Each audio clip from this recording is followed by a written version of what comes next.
हम लोग क्या देखे थे? नदी देखे थे, ठीक है ना। नदी में हम लोग क्या क्या देखे थे? नदी जनरली बारे में देखे थे कि नदी कितने प्रकार की होती है बताइए? दो प्रकार की होती है। कौन कौन सी होती है बताइए?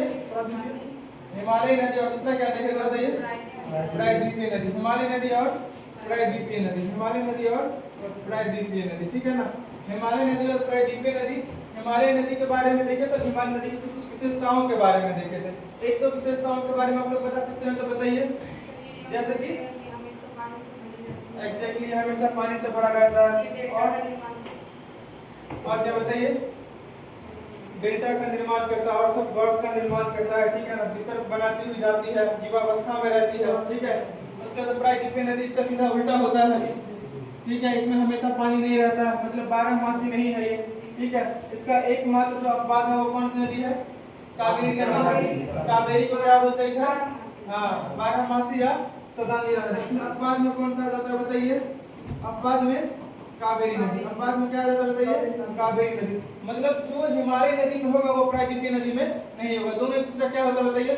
उल्टा होता है। हाँ, बहुत सारे संदर्भ में दोनों एक दूसरे से उल्टा होता है, ठीक है। उसके बाद चलिए हम लोग हिमालय के बारे में। हिमालय में कितने नदी तंत्र पढ़े थे? हिमालय में कितने नदी तंत्र पढ़े थे बताइए? सिंधु नदी तंत्र। दूसरा कौन था बताइए? दूसरा गंगा नदी तंत्र। तीसरा कौन था बताइए? ब्रह्मपुत्र नदी तंत्र पढ़े थे। ब्रह्मपुत्र नदी तंत्र पढ़े थे, ठीक है। उसके बाद हम लोग पढ़े थे कि सिंधु नदी तंत्र। सिंधु नदी तंत्र के बारे में सिंधु और उसकी सहायक नदी के बारे में देखे थे। सिंधु और उसकी सहायक नदी के बारे में देखे थे। सिंधु और उसके बाद पंचनद के बारे में हम लोग को पता ही होगा। बताइए सिंधु और उसकी पंचनद में कौन कौन सहायक नदियां आती हैं? बताइए। हाँ, झेलम, चेनाब, रावी, ब्यास, सतलज, ये सब हम लोग देखे ही थे, ठीक है ना। अभी सिंधु नदी हाल ही में चर्चा में रहा है। चर्चा में रहने का कारण क्या है इसका? पानी बंद कर दिया है। क्या मतलब? हम लोग देखे थे सिंधु नदी जल समझौता जो 1960 में हुआ था, ठीक है। भारत और पाकिस्तान के बीच हुआ था, ठीक है। उस समय भारत के जो प्रधानमंत्री थे वो जवाहरलाल नेहरू थे और उस समय जो पाकिस्तान के थे वो कौन थे? जनरल अयूब खान थे। उसमें जनरली 6 नदियां, 3 नदियों का पानी विभाजन किया गया था, ठीक है। सिंधु, झेलम, चेनाब का 80% पानी कौन लेगा? पाकिस्तान लेगा। और उसके बाद अगली 3 नदियां उसका कौन पानी लेगा? 80% भारत लेगा। तो अब ये इसीलिए जब से पुलवामा अटैक हुआ है, पुलवामा अटैक के बाद दोनों देशों के बीच रिश्ते थोड़े क्या हो गए? कड़वाहट हो गया है। उसी को लेकर के सिंधु नदी जल समझौता क्या है? हाल फिलहाल में चर्चा में था, ठीक है। तो हम लोग ये देख लेते, सिंधु नदी देख लिए थे। उसके बाद गंगा नदी के बारे में भी देख लिए थे। गंगा नदी में बाएं तट से मिलने वाली नदियां, दाएं तट से मिलने वाली नदियां, ये भी हम लोग देख लिए थे। इसकी सहायक नदी ब्रह्मपुत्र के बारे में भी देख लिए थे सारा, ठीक है।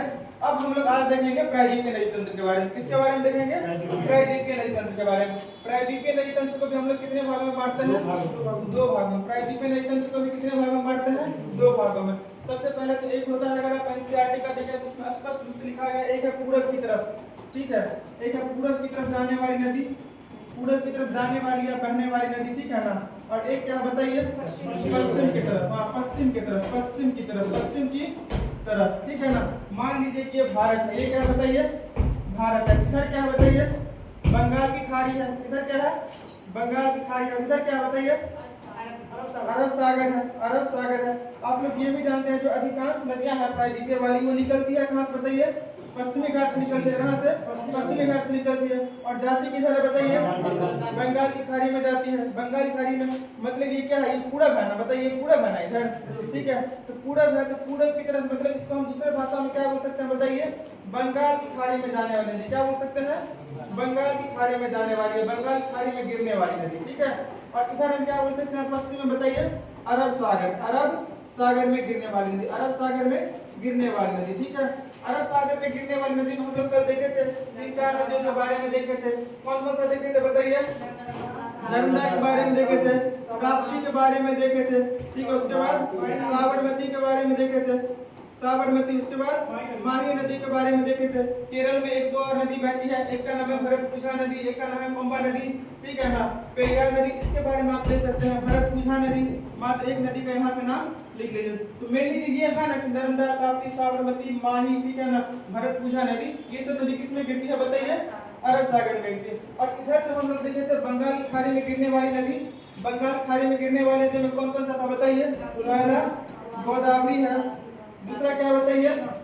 दूसरा क्या है गोदावरी, कृष्णा है, और उसके बाद कौन सा बताइए, कृष्णा, कावेरी है, ठीक है। उसके बाद हम एक और नदी के बारे में देखे थे, एक ब्राह्मणी नदी है, ठीक है। उसके बाद बेगाई नदी है, ठीक है। तो ये सब जो नदी है ये प्रमुख नदी है, ठीक है। ये सब जो नदी है ये प्रमुख नदी है। तो आज हम लोग जो जनरल टॉपिक देखेंगे सबसे पहले हम लोग देखेंगे कि पूरब की तरफ अर्थात बंगाल की खाड़ी में गिरने वाली नदी, और बंगाल की खाड़ी में गिरने वाली नदी सबसे पहले हम देखेंगे गोदावरी नदी से शुरुआत करेंगे। इसके बाद हम लोग पश्चिम की तरफ जाने वाली नदी, अरब सागर में गिरने वाली नदी, उसके बाद ये चैप्टर क्लोज हो जाएगा। नेक्स्ट चैप्टर हम लोग पढ़ेंगे थोड़ा झील के बारे में पढ़ लेंगे, झील के बाद थोड़ा जलप्रपात के बारे में पढ़ लेंगे, और उसके बाद हम लोग का ये चैप्टर क्लोज हो जाएगा। नेक्स्ट टाइम हम लोग क्या पढ़ेंगे, सबसे पहले मिट्टी पढ़ लेंगे और मिट्टी के बाद बंद कर लेंगे, ठीक है। चलिए तो हम लोग आज का क्लास अभी सब गोदावरी नदी से स्टार्ट करते हैं, ठीक है। गोदावरी नदी बस